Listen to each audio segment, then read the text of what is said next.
Sabda Nabi SAW, tidak dijadikan Allah satu penyakit melainkan ada baginya ubat, kecuali satu penyakit sahaja yang tidak ada ubat. Bila Nabi SAW kata begitu, maka kata para sahabat, ya Rasulullah, apa dia penyakit yang tak ada ubat itu? Sabda Nabi SAW, penyakit tua. Dan Nabi sebut tua itu penyakit.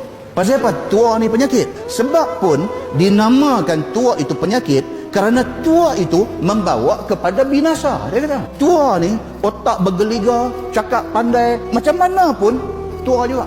Dia kata di sini apa dia? Kerana tua itu membawa kepada binasa. Maksud dia apa dia tuan-tuan? Macam mana roti gardenia? Roti gardenia dia ada expiry date dia. Tarikh expired dia tu ada.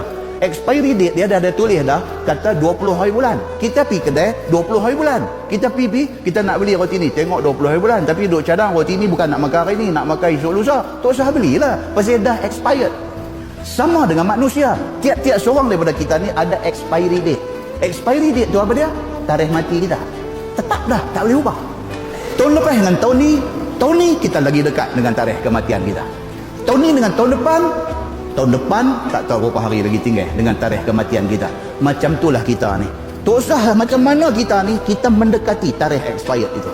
Nak mati dah, itu maksud dia. Kerana tua itulah yang mendaifkan badan. Tarikh expired dah makin dekat. Inilah maksud hadis Nabi SAW. Dia kata.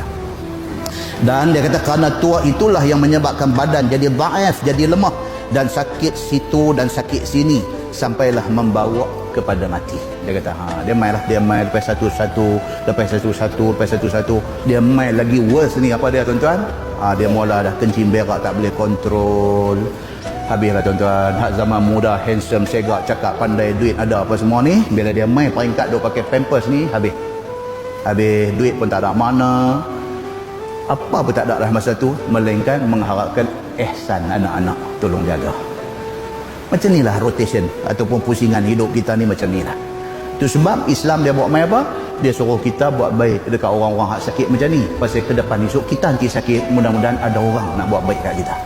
Muslimin dan muslimat yang dirahmati Allah sekalian. Kata At-Tirmizi, dan pada bab ini ada riwayat daripada Abdullah bin Mas'ud dan Abi Hurairah dan Abi Khuza'ah daripada bapaknya dan Ibni Abbas radhiyallahu anhum ajma'in, dan katanya lagi ini hadis hasan lagi sahih. Dia kata